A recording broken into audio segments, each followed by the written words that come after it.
Hello, this is episode 44 of Libero, the podcast about the most important of the least important things, as Pierluigi Casseradi used to say. I'm Rory Smith of The Observer and Men in Blazers, and I've been on holiday for 2 weeks, so I'm expecting at least one person to say I've got a nice tan. Those two people tasked with saying I've got a nice tan are the Independent's Miguel Delaney, a man who's previously described holidays as being the empty gift of capitalism, and the Athletic's James Horncastle, whose life does largely resemble a holiday, but also sometimes has to spend quite a lot of time finding out if Bologna are going to sell someone to Nottingham Forest. I've missed you both terribly. How have you been, Miguel?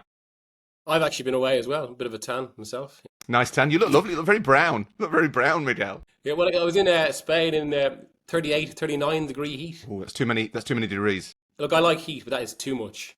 Was that in the Basque adjacent region that you're from? That is Navarra, yeah, which does get hot in the summer, but that's almost like you couldn't play a World Cup in that. You certainly couldn't, and they're going to try. Yeah. And Horny, I happen to know that you have been eating pigs in blankets in Puglia. I have pigs in blankets in Zuola di Maiale, which they are not called. They are called bombette, little bombs. Now, I went to an amazing place in a small village in Puglia called Cisternino. It's called Borgo Antico. And it feels like you're walking into a butcher's rather than in a restaurant because there's just a counter full of meat. And the friend I was with goes there every year. And as soon as he saw him, he basically reached out his fist to do like a fist bump.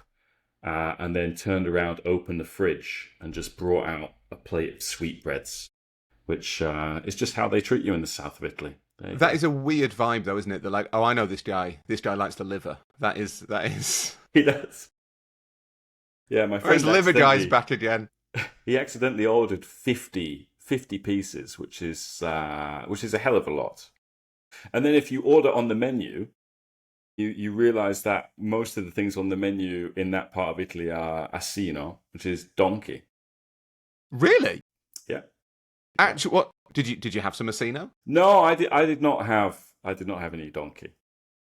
I've never thought about eating a donkey. I don't think I could. But I think there's. I know that this will sound ridiculous to vegetarians and vegans, but it does feel like there's a bit of a moral line cross when you go from farm animals to like horses and donkeys and meat. I would love to do a full hour on Miguel Delaney's hierarchy of meat. I was reading whilst I was out there this book by an intelligence officer who was stationed in Naples in 1944, and he claims that when the Brits kind of liberated Naples, that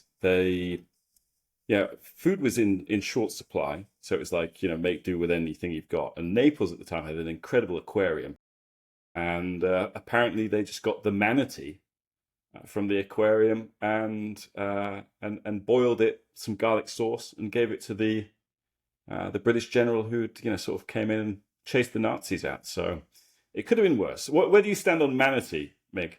I haven't considered that one. But this is a nice segue into what Rory would usually say next here. But I suppose we would like to get to a point where this podcast is so big where we can have an extra series on football and food, and we're able to travel the globe. But just, more concentrating on the food than the football. But keep your tents off my lawn, Delaney. I've already got ideas on being like a footballing Bourdain. That's the plan. So let's get away from that before we have to have some sort of intellectual property argument, and let's talk about the Premier League because we are an unspecified number of hours away from the start of the Premier League season, which begins with Liverpool against Bournemouth at Anfield on Friday night.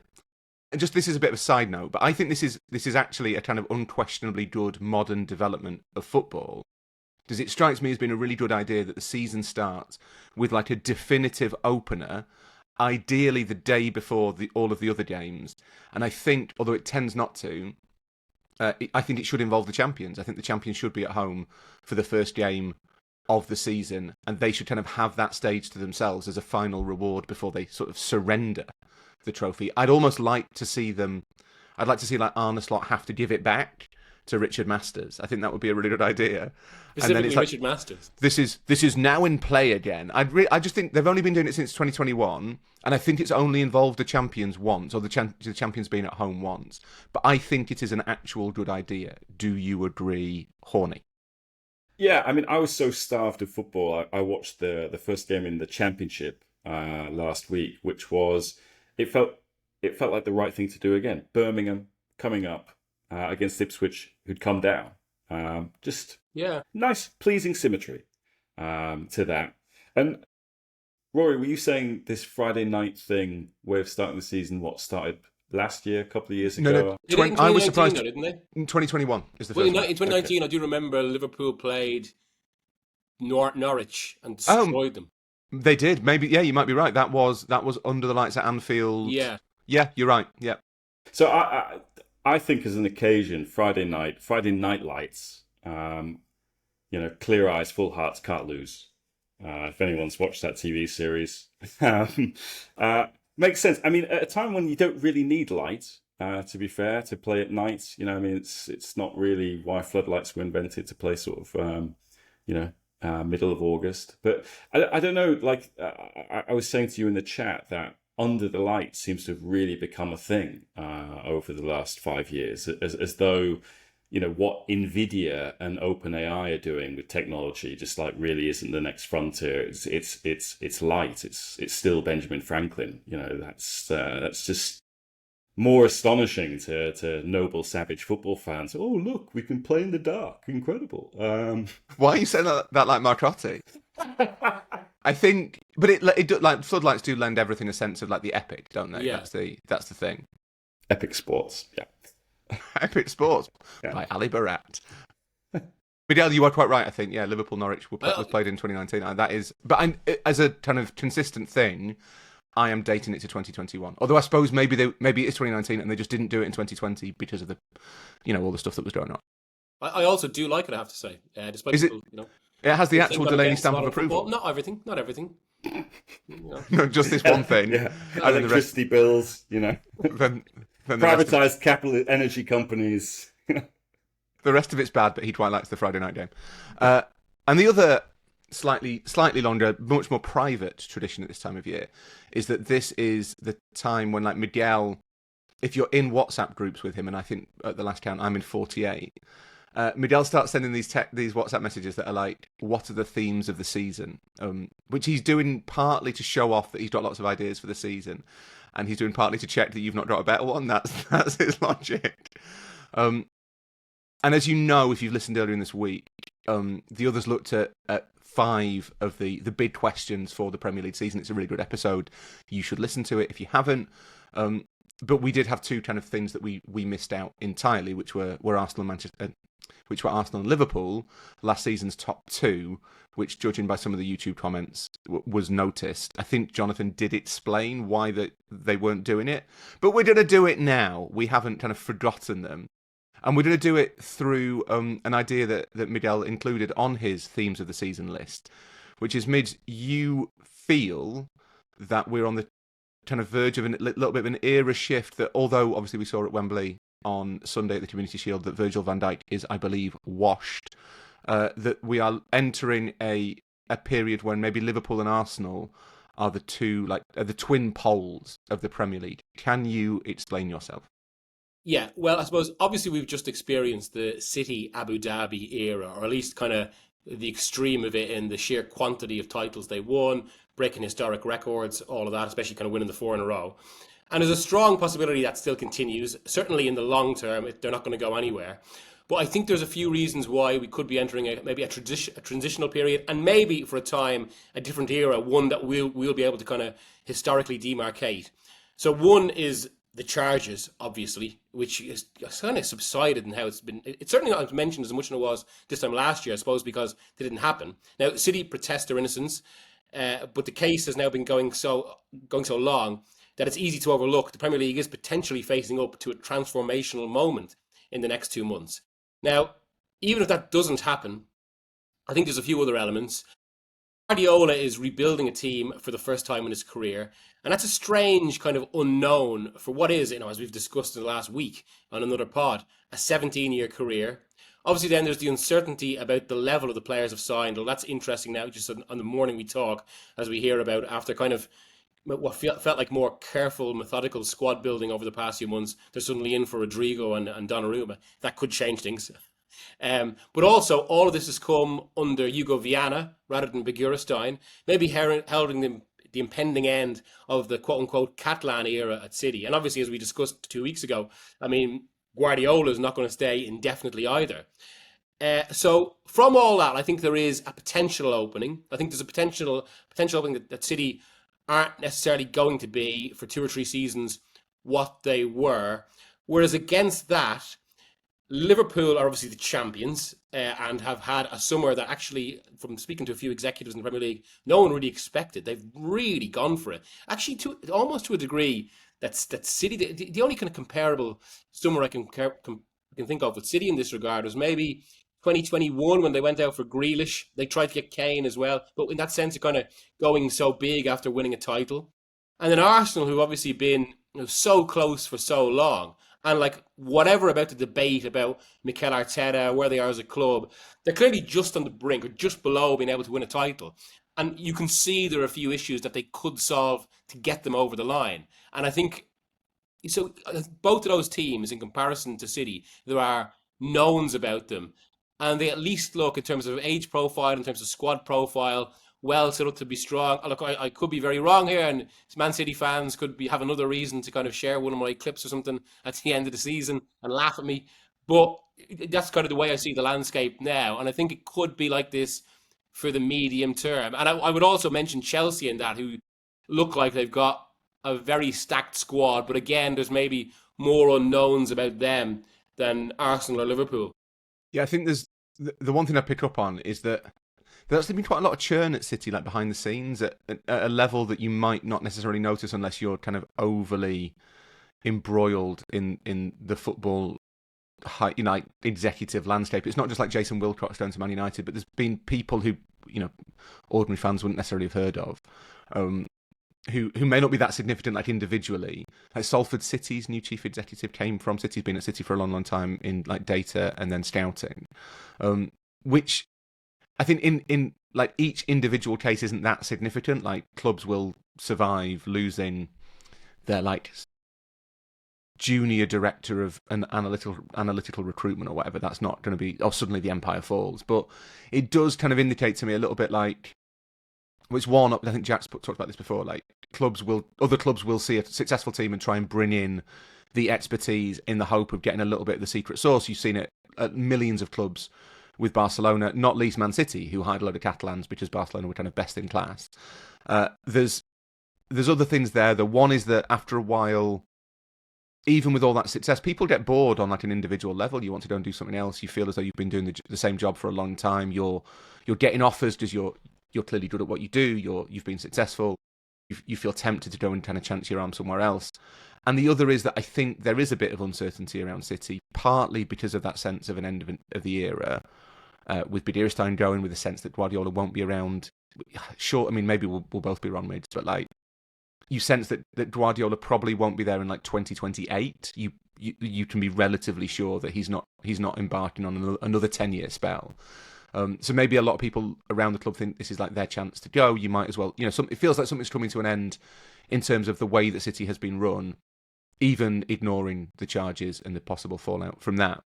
So it does make sense to me, annoyingly, Delaney's argument that the direction of travel is that the era of City being the dominant force by such a long way, where a team has to be almost perfect just to come second to them. It does feel like that might be over. Like, they could win the league this year. That's not impossible at all. But I don't think they'll be winning the league in the way that they did in the 100-point season where no one got close. I'm not sure they'll even be winning the league in the way that they did in the 99 and I think 98-point seasons or 97-point seasons when Liverpool were just 1 point behind them but had basically put together one of the best campaigns in English football history to get a silver medal. Does that make sense to you, Horny? Yes. I do wonder with City, if you look at what Khaldoon said at the end of the year, he spoke about how they didn't overreact to what happened, particularly in the sort of autumn and winter of last season, where the wheels really did come off. I think what he meant by not overreacting, because obviously they went and spent so much money in that January transfer window, was that they didn't sack the coach, which they were never going to do, but the coach didn't walk away either. Instead, he signed a new contract. And I think we've seen Klopp in similar situations, maybe not as bad, but to the one that Guardiola found himself in sort of last autumn and winter. And yeah, not just in terms of results, but also in terms of emotionally fatigued, even at sometimes looking burnt out, scratching himself. To your point about you don't really see him being there maybe 2028, I wonder if this year, when we get to 2026, it'll mark 10 years now of Pep at Man City. Yeah, that's a long time. I do wonder if we're at a stage now where this is about laying the foundations for somebody else. Mm. You mentioned Chicky leaving and Hugo Viana coming in. Yeah, I think all of the transfer business most of the transfer business that they did in January and they've done in this summer was already kind of well prepared for by sort of Chicky and co. So there is some kind of continuity there.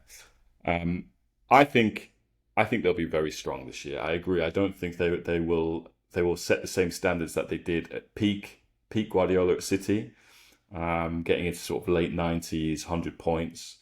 But I mean, I think people overlook that, from the end of the January transfer window last season, they had more points per game than anybody else. And okay, Liverpool were able to take their foot off the gas, but City finished the season with 10 games undefeated in the Premier League. Rodri was still only making cameos. And they got a lot of their transfer business done early enough where players were actually playing and starting in the Club World Cup. So Ait Nouri was already starting. Reinders, who I think is a really, really good signing for them, perhaps overlooked. I think, he will help cover for De Bruyne leaving, and is a fresher, silkier Bernardo Silva kind of player. And I think they now have a real point to prove. It sounds they still have the 115 charges lingering over them. People will be asking them about that. But I do think after winning the treble, which was the kind of holy grail for them, and after doing 4 in a row, there was nothing left for that City team to achieve.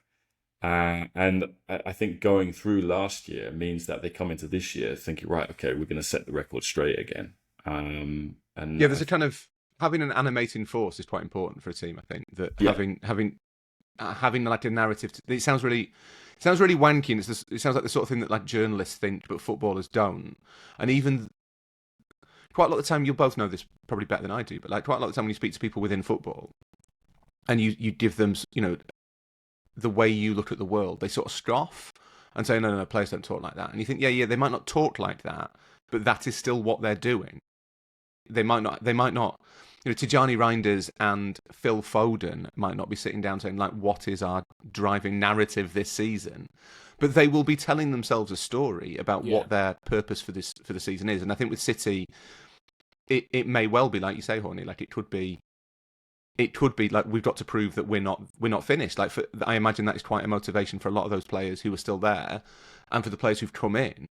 It's obvious it's working with Guardiola. It's kind of proving yourself in the Premier League. It's showing for like Nori that you can step up in the level. I think that's all right, and I think they'll definitely be better than they were last season. Although I've got kind of 2 little caveats or asterisks or something, which is one is players generally take a little while to get used to Pep and to understand what he wants from them. And I think in Ait Nouri and Cherki, you've got 2 particularly challenging ones. I mean, I think Bruin said a couple of weeks ago, I remember walking around the Loire Valley and listening to John Bruin's dulcet tones, describing Ait Nouri as one of the most indisciplined players he's ever seen. And that's a man who, A, likes discipline, and B, has seen a lot of footballers. And Cherki is a renegade. He's a maverick. That's what he is. And it will be... No, beef jerky. It will be one of the... It'd be really interesting to see what Guardiola does with him, because there was that whole narrative around Grealish that Guardiola kind of dulled his magic. Cherky is all magic. There's nothing else to Ryan Cherky. He is invention and creativity and kind of doing what he wants. And if Guardiola can harness that, then he'll have this incredible weapon. But someone who has signed a lot of good footballers over their career said to me when they signed him, good luck getting him to track back. And I think that's a really good point. So there are questions with City. I'm now flipping the running order a little bit. Miguel, you mentioned Chelsea. Do you think that they are almost the flip side of City, that there's a degree of, like, there's a recency bias with City ruling them out? Is there a recency bias with Chelsea ruling them in? Maybe, yeah. And look, they obviously have they're world champions. I just wouldn't put too much stock in that. They do, Mick. They do. Yeah. It's on the shirt. We saw it again at the weekend. I'm actually there on Sunday, so I'm sure I'll get another sight of the great trophy. I mean, look, I have to say with Chelsea, for all the kind of questions about the strategy over the past 4 years, and I think there still are questions, right? 3 years, it still resulted in what is right now a very stacked squad. Now, I suppose there are questions over whether you can mesh the kind of concentration of talent with what Maresca wants, and also because there's been a certain amount of like Chelsea incrementally improving the quality of their side. And yes, that's been kind of an ongoing process. But, and I suppose Arsenal is maybe another example of this in a different way. There's kind of getting your team to a certain point, and then there's actually having that kind of, that gumption, that just that different element that gets you over the line, which comes from much more than kind of just, a system and the right squad in it. And that's maybe why, and again, this might just be recency bias, that's why I can't see Chelsea as champions yet. I think they can go pretty close to the top position. I think they get a high points tally, but I just right now I can't see them making that leap. Whereas I think Arsenal have obviously been thinking about this for so long. Liverpool have recently done it. And also one point worth mentioning on Guardiola, he's never gone more than 2 seasons. He's never basically gone 2 seasons in a row without winning a league. So even for himself, this is another kind of like, emotional driving element that accentuates a lot of the purely technical aspects. If I'm and this is let's not clip this up because I don't want it to kind of haunt me on social media forever. Clip it up, Tom. There is in my head, I think this is Guardiola's last year. I'm prepared to make that prediction. I think Guardiola is doing what Klopp did. He has signed an extension for 2 seasons so that he doesn't get the questions during the season, and then at the end he will walk away if he wins one of those 2 major trophies. I'm 99% certain that's what will happen if he wins one of the 2 major trophies. If not, maybe he rethinks and he's Pep Guardiola. He can kind of overthink it. Well, he can't overthink it. No, I was going to say, like, he's Pep Guardiola. He has earned the right to determine his own future. Pep Guardiola has the right to self-determination, which I know politically is very important to him for lots of reasons. You don't get jokes like that on the overlap. The 2 teams, as you say, Mids, that are look best placed to deprive Pep Guardiola of that golden coda are Liverpool and Arsenal. If we start with Liverpool because they are the champions, they've had. Let's do the football bit first, I think. I'm not sure anyone thought they would spend this much money this summer on this many players. We are recording on the day that David Ornstein and Fabrizio Romano, the 2 journalists that Miguel looks up to the most, seem to be. Brilliant reporter. That's pointed. So pointed. We do not appear to be far away from the "here we go" for either Giovanni Leone, the Parma central defender, or Mark Gay of Crystal Palace going to Liverpool. Obviously, they've already signed Florian Wirtz. They have signed Jeremy Frimpong and Milos Kerkez and Hugo Ekitike. Apparently, they're in for some lad in the northeast. Can't remember what his name is. Miguel, are you surprised by the scale of their spending? Yeah, I think even from speaking to people around football and my own opinion on this, people probably expected Liverpool to go in and kind of do what they've done for the past 5 years, and maybe one signing like a Wirtz. Although I have to say, I was even surprised the extent they went with that. But then mostly kind of the sort of players. I mean, like we've called them on the podcast before, Moneyball players. Now, as you've rightly pointed out, Rory, Moneyball has actually allowed for that one big signing every few years. But that's exactly it. I think we would have expected more players to kind of keep them ticking over, more of the kind of Luis Diaz level, say. But instead, I mean, like even Ekitike, really. Like even the price they went to having got Verts. And yeah, I was talking to an executive of another club who said, like, no one expected this. They've gone out and destroyed the market, and not just kind of. It's not just about the way they've spent, but on the players they're willing to spend the money on, which is game changers. And that actually, I think, having watched the Community Shield poolside in Spain, well, Poolside, you're on the island. I was talking to yeah. I don't bother with a friendly like that. So, but I was talking to someone connected to Arsenal after that, and there was just a bit of speculation about we are just kind of idly discussing how a potential defining theme of this season is after a year where our season where Slot had won the league with maybe a more controlled style than Klopp's. What was really interesting was he now has a lot of players who almost the defining aspect of their game is taking chances, especially with Verts. Whereas Arsenal are all about control. And I think there is a potentially bigger issue with Arsenal, whether they've been too controlled, that they should have gone for a game changer. But I do think actually in this kind of, and like again, this has to be in the context that we're in a Pep Guardiola world. All of modern football is basically shaped by his influence. But within that, we have two kind of Arsenal-Liverpool, two teams that play based on those principles, but now with interpretations of it that are beginning to kind of deviate. And this Liverpool, I think, could involve much more kind of, I suppose, much fewer boundaries to their play, especially if they get Isak.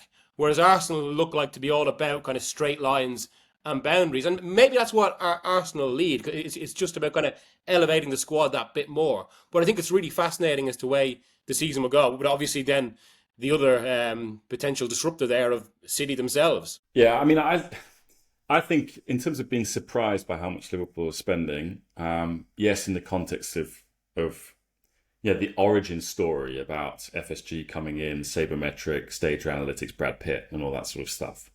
That is becoming your version of Tim Vitteri's Carnival Sex Pele. Brad Pitt. But I think what you have to think about really is this is the mecca that they all talk about arriving at as the self-sustainable model fully realized. Like, we will one day get to the stage where we can spend this kind of money if we want to. I think we forget about that. We still get fixated on, it's Liverpool year 1, year 2, year 3 of FSG. Okay, let's buy low, sell high, find value here and there. No, I think this is the maturity of their model, and it's not just obviously it's a big part of sort of having Michael Edwards, now Richard Hughes, and all of the data analytics that Ian Graham and everyone put in place there, blah, blah, blah, blah. But hand in hand with that is, anyone who goes to Anfield, see how they've renovated Anfield, how they'll be able to make more matchday revenue from Anfield, commercial revenues, flying, that big new deal that they've done with Adidas, all the other things, they're champions, how they can activate that all over the world. And they're also playing in the most lucrative Champions League ever. So taking all those things together, this I know there are, Miguel's, has his misgivings about the American model and that sort of thing, but this is how they kind of always spoke about being able to compete with state wealth when it comes to actually operating at the very top of the market. And last thing on this, when it comes to the signings that they've made, I think this is in the context of what's happening on City. Maybe they do see an end of an era, and they see the ability that if they strike now, they can open their own era, their own dynasty, which, Klopp obviously had his own. But in terms of winning the Premier League title regularly, back to back for the first time since, 84, I think that's why they're really going for it now. Just as Horny was talking there, actually, what also struck is a lot of what you're talking about is almost an updated version or a modern version of what Manchester United did in the 90s after they floated on the stock exchange, and right up to kind of using the stadium to then put the money back on the pitch and creating this kind of self-perpetuating cycle. And I think you're absolutely right. And I think the maturation of that that FSG strategy, I think, is absolutely spot on, and something I suppose I hadn't really considered to the same degree, because we'd always associated it with exactly these kind of more an innovative approach to the market. But yeah, they've got themselves to a position where they can do that, and they can all and have massive signings. They can all be self-sustainable, which of course opens a whole other debate about PSR, but one we'll get to on a future podcast. Yeah, we will do PSR in good time. It's the weirdest like trail for like one day. If you're lucky, if you keep listening, we will do PSR. People talk about it all the time. We've got an accountancy special coming up, guys. It does sound like a drug. Like I'm sure there'd be a stage in Baltimore on the Corner Boys. We got some of that PSR, got some of that WMD. There's a couple of things like Midge says. I think I had a kind of not a road to Damascus moment. That's the wrong biblical parallel. But I remember emailing. I was back then in occasional email contact with Billy Bean. You have both heard this story before. I apologise. Doing it for the audience. And I met Billy a couple of times. He's really, really nice. We talked. We stayed in touch. He is a voracious listener to football podcasts, so it is entirely possible he is amongst the Libero audience. And not Brad Pitt. Billy, the actual Billy Bean, the original Billy Bean. Not very similar looking guys. Look, they're both handsome men. But I emailed Billy when Arsenal signed Ozil, so 2013, I think, and said that, Billy Bean is an Arsenal fan, or I think that's the team he kind of identifies with most, and said this isn't very Moneyball, is it? They're obviously moving away from the stat DNA kind of data-led approach. And he emailed me back and put me in my box extremely quickly and said, no, you're totally missing it. Like, if you read the book, particularly more than watch the film, and if you know what the A's did, part of the model is if you get game-changing generational talent, you pay what it costs for it. And Liverpool have always done that. They've done that since Alisson and since Van Dijk. Alisson was for a couple of weeks the most expensive keeper in the world. Van Dijk was the most expensive defender in the world. They will pay big money when they think the player is worth it. That is in the model. I mean, when they put that bid in for Caicedo last summer or 2 years ago, they meant it. They weren't joking. They weren't doing it as like a PR thing. They would have paid 105 million quid for Moises Caicedo. But the other thing that I think is more interesting is they had a really quiet summer last summer. They signed Federico Chiesa, a £14 million song, and as a fan, I think that song's been worth every penny. To be perfectly honest, that was the theme tune. It was the soundtrack to my May. They hadn't. I think they went big the previous year, sort of retooling the midfield. They've kind of had a 1 year on, 1 year off thing. They're storing up money, but they're also storing up PSR headroom, which has allowed them to do it.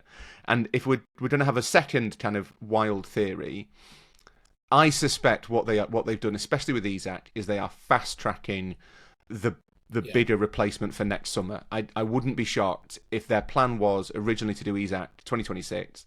They've seen an opportunity this year in the expectation, perhaps, that Mohamed Salah does what Klopp did and what I think Guardiola will do. Just to pick up on one point you made there, actually, and I completely agree on the kind of Salah thing. I think there's so much logic to it.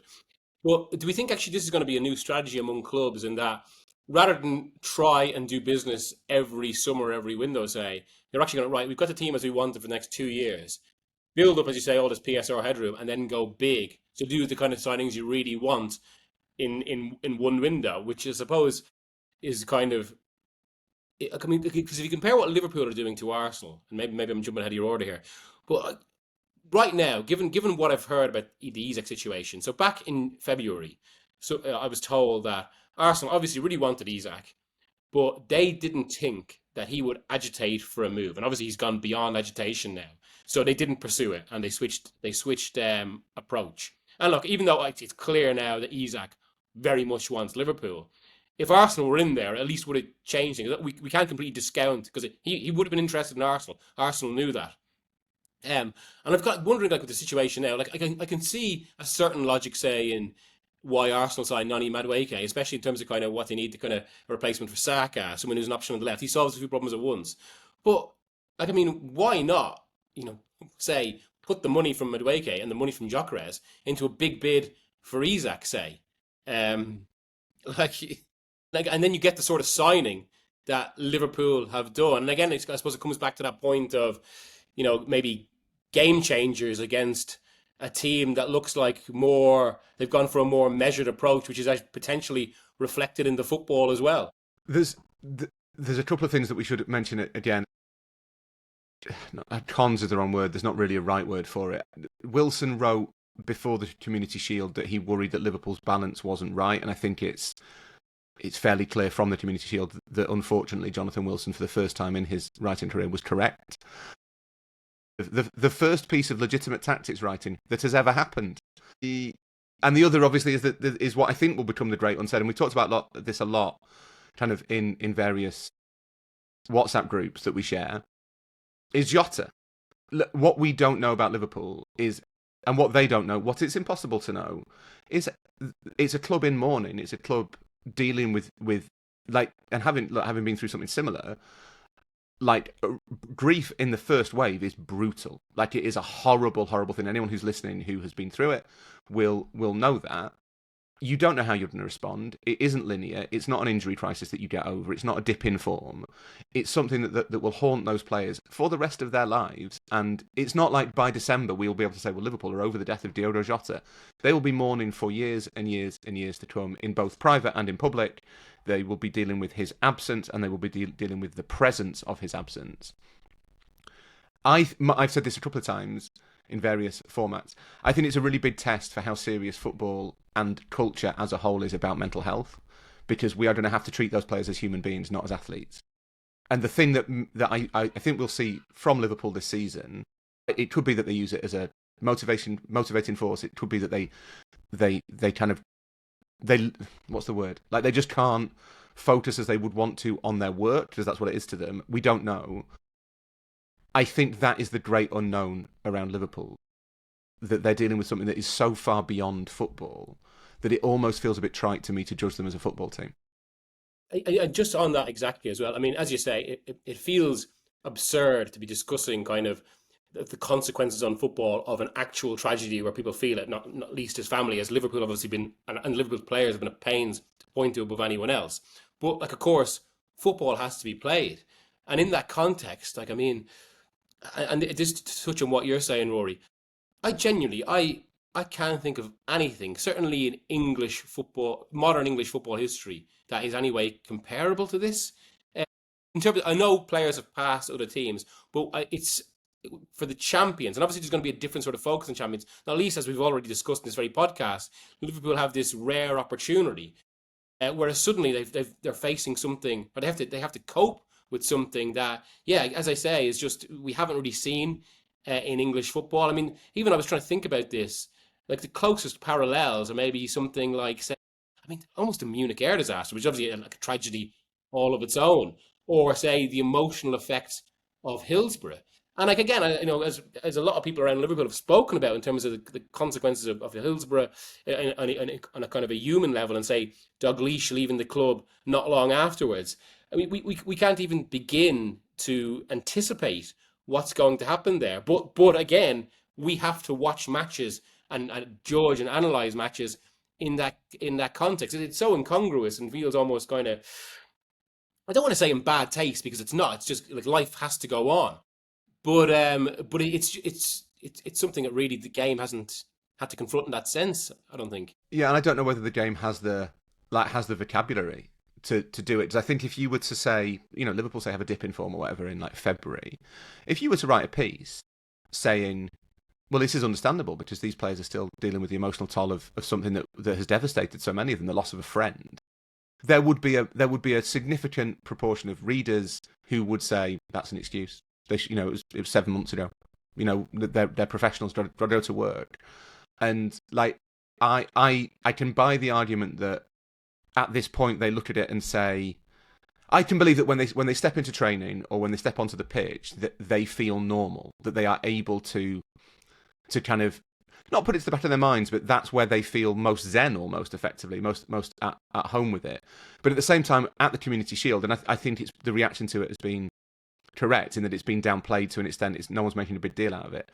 But the absolute disgrace of the minute silence, you could see, I don't know whether you could see from your Lilo, Miguel, but you could see on the Liverpool's players' faces when the referee cut it short, like a mixture of bafflement, sadness and genuine fury. Like, they were not happy that had happened, and I don't think it reflects on Palace fans or anything like that. I think it was just done quite badly, and a few different things happened, and it was a bit of a mess. But you could see that they were really not like on board with oh well, okay, they've not been able to do it. Normally players don't really notice stuff like that, but I think on that one, Liverpool really felt, the players looked to me like they really felt it. Yeah, and I think you have this two-track phenomenon going on, really, which is, we have a news cycle which spins so fast, particularly around, one club like Liverpool, where, how much attention, how many column inches, if that's a thing anymore, are taken up by Isak, or the players that they're signing in the transfer market have already signed. And the other track to this is actually what's going on inside the club. The day-to-day life of those players outside of the media narrative going on, swirling around their club, and what is of interest, or what is trending on Wednesday, August 13th about Liverpool Football Club, because it won't be about Diogo Jota. It will be about the two centre-backs that they're apparently trying to sign, when actually in the training ground, at the coffee bar, whatever, as you say, Rory, this will still be something that is very near to them, feels very has a very close proximity to what their day-to-day life at being a Liverpool footballer is about, regardless of what everybody else is interested in. And I don't think we should ever lose sight of, there's something to be like, what means something to us as the media, and what means something to, your everyday football fan, and actually what means something to the players, the staff, the coaches that are within that club on a day-to-day basis, because often they're two very, very different things. We'll switch on to Arsenal in a sec. The final thing I think to say on Jota, and it's like an incredibly awkward subject in millions of ways, and it's none of these disasters are comparable. Like Hillsborough, Munich, and Superga are all tragedies of a different sort, different order. People will find some more emotionally resonant than others. I mean, I think what Liverpool are going through is best recognised as the death of a friend. It's the same as if one of your friends had died. That's what they're dealing with. But someone did say to me the other day that in terms of football being able to kind of handle this in an appropriate way, if you look at the myth around Anfield '89, the Michael Thomas goal, Alan Smith, Arsenal claiming the title, it's really interesting how little people now say, what happened 6 weeks beforehand? Why was that game being played late? Why did that season end like that? It's not really part of the mythology.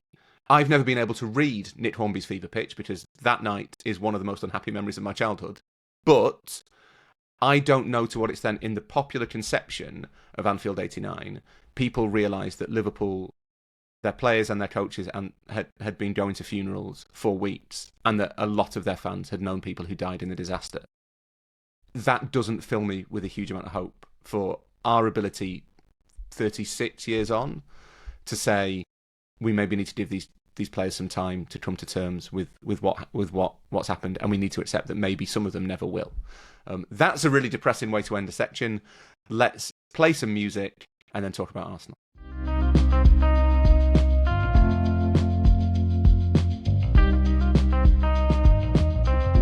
Welcome back. We haven't mentioned Arsenal yet, and there was at least one person who on YouTube got really cross that we weren't talking about Arsenal and thinks it's because Jonathan Wilson's got like a personal vendetta against Arsenal, which we should all admit is completely true. But they do look, I think, like the most complete team in the Premier League. They seem to have addressed their obvious weakness, the thing that we've been saying about Arsenal, that people have been saying to Arteta for years and years and years. They've gone and signed an actual striker, someone who can head the ball. Apparently, we didn't know he could do that, but he can. They're still in, I think, Mids and Horny, I'll bow to both of you on this stuff, but I think they're still in for Eze at Palace. That seems a little bit like, I don't quite get why they feel they need him that much, but that's not up to me. Given what you said, Miguel, about City being kind of at this inflection point, given what we discussed with Liverpool and the impact of Jota, is this Arsenal's year? So I've done a piece on this on Wednesday morning, and like it was interesting. The language used within the club on Gyökeres was a signing for the here and now, which is very pointed language. I think it's one reason why Andrea Berth has been brought in as sporting director, to get signings to help them win now. People at the club talk about, you can't talk about final steps because the context changes year to year. But obviously, it's about making that leap from second places in semi-finals to major trophies. I think they're very well set up. And it's not a case of now or never, but it's hard to see like how there's going to be a better, even the age profile of the team. If you think about, Arteta started to bring through players like Saka and even Smith Rowe at the time, say at the end of 2020s or 4 years, they're all coming into their prime. You would think it's almost kind of a perfect combination of ingredients to put them there. And yet again, I suppose they might have the potential issue of they can be as good as they want to be, and they're just someone better might come along. But I think it should also be remembered, because obviously Arteta has provoked a lot of discussion about whether he's actually a winner, whether he himself can get a club over the line. Arsenal, he's the only manager to get 89 points and not win the title. And I think that which speaks to like something it's obviously not as good as what Liverpool did in 2018-19, but speaks to the challenge of having to be perfect throughout the City era. So I don't think the issue is like that Arteta is not a winner. I think it's more just the context he's been in. That was a really good side in 2023. I think they were an excellent side in 2022-24, especially in the run-in, where they went in that amazing kind of long, unbeaten stretch. But also I'd say the reason they didn't win, both the external reasons and the internal reasons were obvious. For a lot of time, they're basically playing City. Then last year, you could argue it should have been their moment with City dropping off, but I think Arteta had an over-reliance on a core of players. They had something they didn't have in the previous 2 seasons was injury issues. They suddenly had injury clusters, as they say within the squad or in the club. A lot of the same players from the same position getting injured at once. That exposed other issues, like say how they don't have enough on the left. They didn't have enough kind of depth for Saka. I don't think they were one-dimensional. I think, say, the regression to a set-piece team came as a response to the fact they just didn't have the same attackers out. But they needed more depth to be able to play the same way. And this is one thing that other clubs have said, other coaches have said, that when Arsenal are at their best, which is basically an all-angle, relentless attack that really presses you, though they are, I mean, for all that Arteta was mocked after the PSG game, we are talking about possibly the best level in Europe. And it was interesting. I know it was a friendly that I just derided a few moments ago, but after the Bilbao game on Saturday, Ernesto Valverde was talking about how that is the best level we've faced in pre-season. They were simply outstanding. And I think Arsenal's top level, just to the way they've been coached, is exceptional. It's about sustaining that level. I think the signings help that. They'll be able to do that much more. They'll be able to give players a better rest. Suddenly, and this is what Arteta really idealises, he'll have multiple possible configurations for midfield and attack, and obviously the two are linked together. So even I was talking to someone at the club over the past few days, they were talking about how one idea they've even been thinking about is, say, a game where rather than Odegaard playing, they'll have Zubimendi at the base of a midfield with Rice and Havertz, really so they can go for a very different muscular style approach. Whereas in other games, it'll be about Odegaard slipping in passes for Gyökeres, and they've already realised that to maximise Gyökeres, they have to play very quick balls, because that's what he'll thrive off. And yeah, so from that, I think they've solved a lot of issues. But we come back to that potential variable, which is Liverpool have just gone and got game changers, whereas Arsenal have got. It's like as if the top level of Arsenal's squad hasn't actually changed. They've got a bit more. They've got a better baseline, whereas Liverpool potentially the top line of their squad has changed, and obviously City, we don't know what the top line is going to be. I think that's a really good way of thinking. I've not thought of it like that before, but you're right. That is maybe the thing around Arsenal's signings. Zubimendi maybe a little bit is the exception to that, because I think Zubimendi for Partey in many, many ways is an upgrade. That should make them better and more creative and a bit more cunning, I think is maybe the right word. But it does feel as though like Arsenal at their best this season will be as good as they were last season, which is still really good. Maybe they're at the mercy of Liverpool or City or Chelsea finding a gear that they didn't have last year as well. Yeah, I mean, I always have a lot of respect for teams that seize the moment when it presents itself. And last year was that moment and they didn't take it. And yeah, I mean, from following the league that I follow, Serie A, AC Milan did this 3 years ago. They weren't by any means the best team in the league that year, but an opportunity presented itself. They saw it and they took it.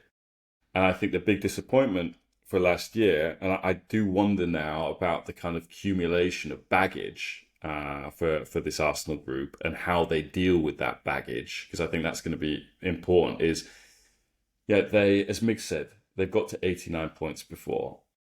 Got to 84 points before, which was enough to win the league last year. It was the lowest winning points tally since Leicester won the league in 16-17. And yeah, unlike, sort of Pochettino in the Tottenham era, where Poch, there was always this feeling that, okay, all he needs is for Daniel Levy to get his bloody checkbook out and start spending some money.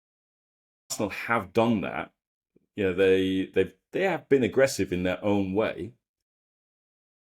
Rory, I mean, to come back to your point about this being the most complete, settled Arsenal team that Arteta's had, if it is the most complete and most settled team, then there are no excuses anymore. They can't hide behind the fact that they haven't signed a striker. They've gone and got that striker. I just wonder, as good as they are, has that moment gone? Because Chelsea have figured it out now. Chelsea have got the coach that, they've gone through Tuchel, they've gone through Potter, Lampard, Maresca. They've kind of settled on him now. He's won stuff.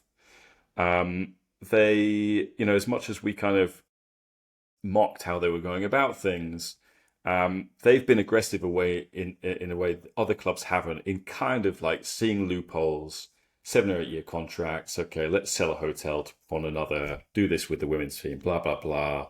If we get a slap on the wrist by UEFA, fine, whatever. But it's put them in a really strong position, where they seem to be in not an ascendancy, but they certainly seem to have more momentum behind them now. It doesn't necessarily mean they're as good as Arsenal, but I think they have the potential to overtake Arsenal, if not this year, then in the years to come. Arsenal is it always feels, and this isn't a criticism of the fans, because I think they're entitled to feel this way. This is the longest period since Arsenal started winning titles that they've gone without a title. It's more than 20 years now. And so much of the early Premier League mythology was built on that Man United-Arsenal rivalry. And, Arteta's not in year 1, year 2, year 3. He's been around it enough now to be, this is a fully realised project.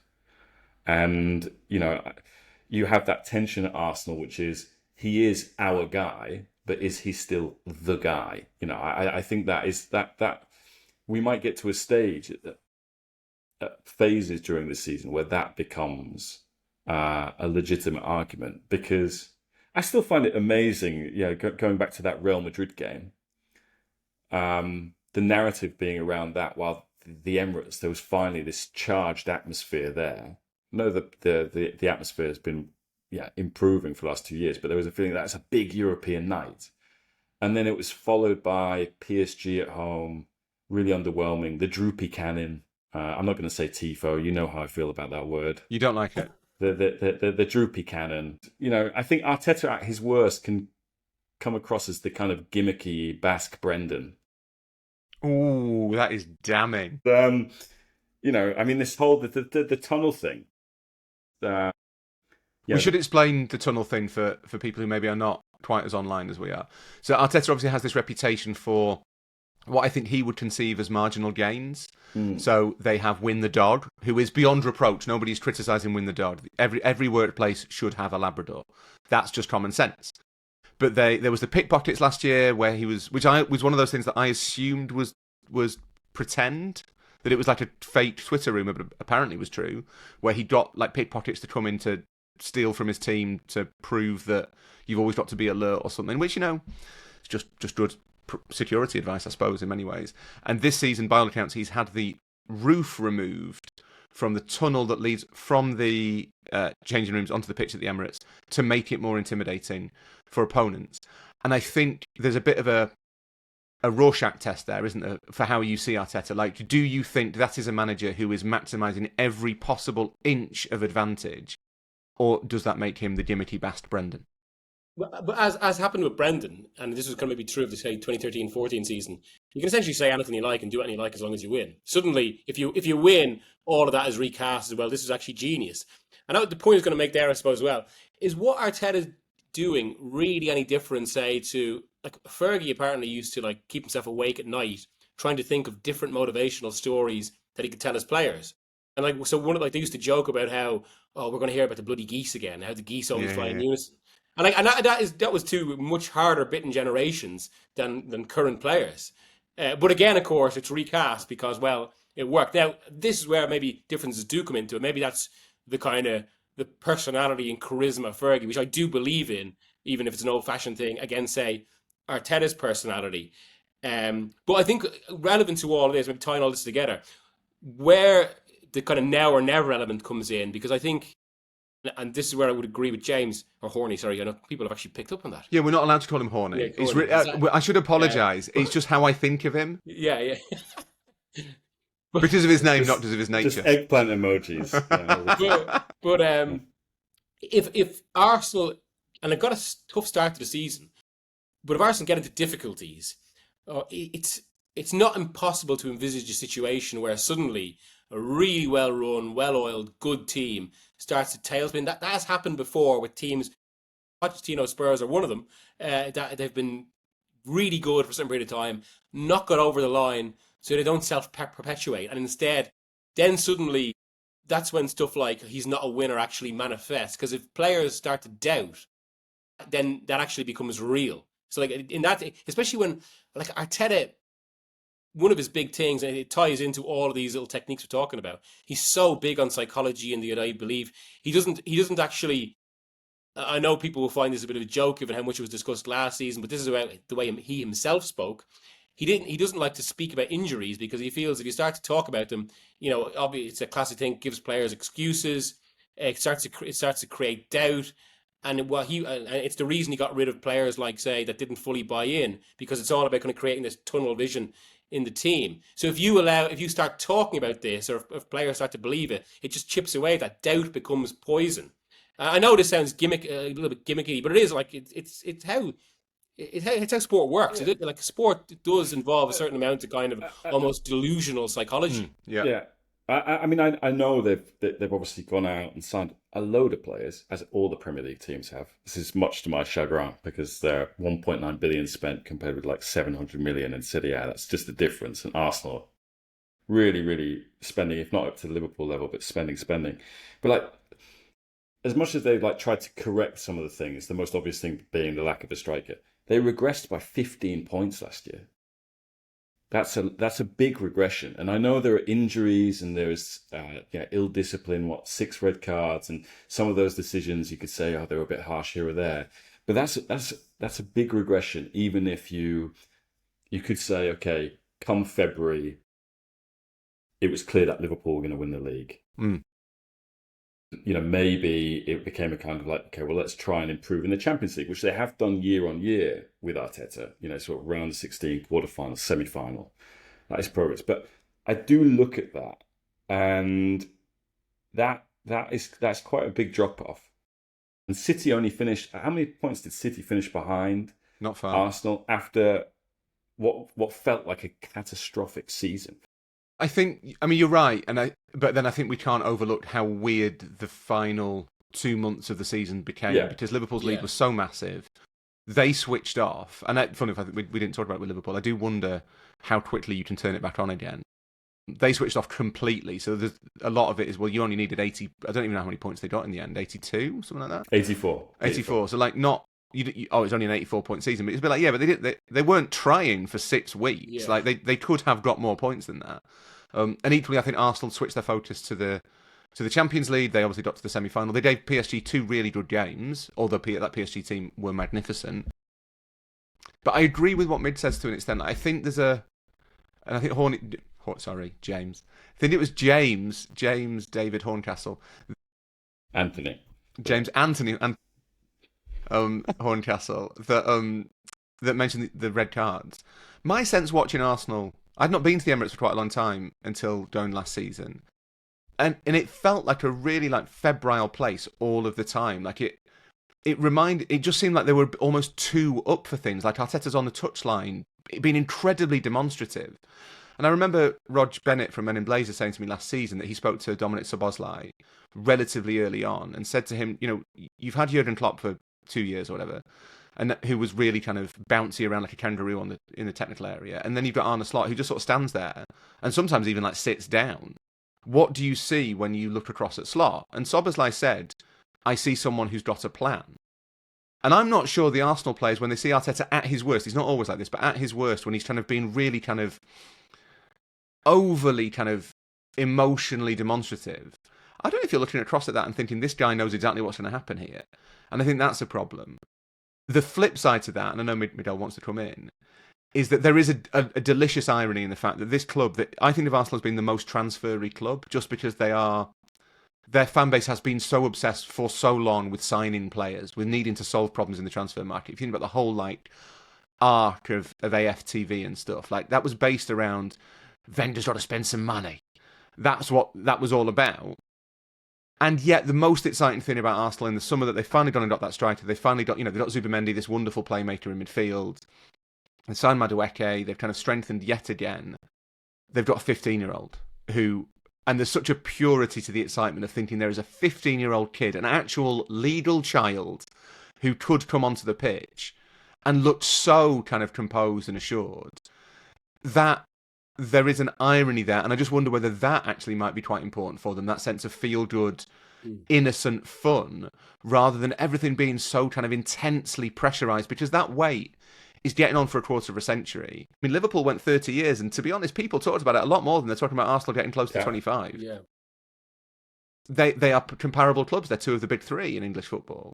Maybe they need something that feels a little bit more pure and joyous, because otherwise it all just feels a bit intense, to be honest. Yeah. So on that exact point, this is really an anecdote I should save for my writing, but I'm a Libero man.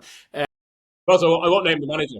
There is a very experienced manager who has won a lot of trophies, knows how to win a lot of trophies, who in 2022-23, as the title race was ramping up, was asked, Arsenal top of the league right now, do you think they'll win it? And they went, no, because I saw, not from what I saw from Arteta in October. If he's that manic in October, November, what's he going to give the players at the end of the season? That's when your messaging has to be spot on. Now, I can see the logic of that. I'm not sure I agree with it, because the managers who've won the last few leagues outside Slot are Klopp and, above all, Guardiola, who, I mean, Guardiola's manic all the time, but of course, he's a genius who's been given these immense resources. Which is why some of this does, and it's something, I know people hate to bring this up and it sounds like excuses, but it is true. It manifests. All of that kind of really still, the number one factor in football is what you can pay your players in wages. It is the decisive factor. And I think, while if they don't do it this year, and there'll be a temptation to kind of again cast them as losing that way, they've signed players that basically aren't going to be paid the same, say, as Alexander Isak, which is again why I think this is where there is more critical that maybe you could, where the question comes in about buying Madueke and Gyökeres rather than going all in for Isak. But then people in the club would say, well, you've got to spread your resources somehow and kind of use your wage in that way. Well, I think their wage bill is still something like 80 million less than Liverpool right now. That is actually a big gap. And people will dismiss this sort of thing, but that buys you a lot more quality. And I mean, it arguably manifested last season.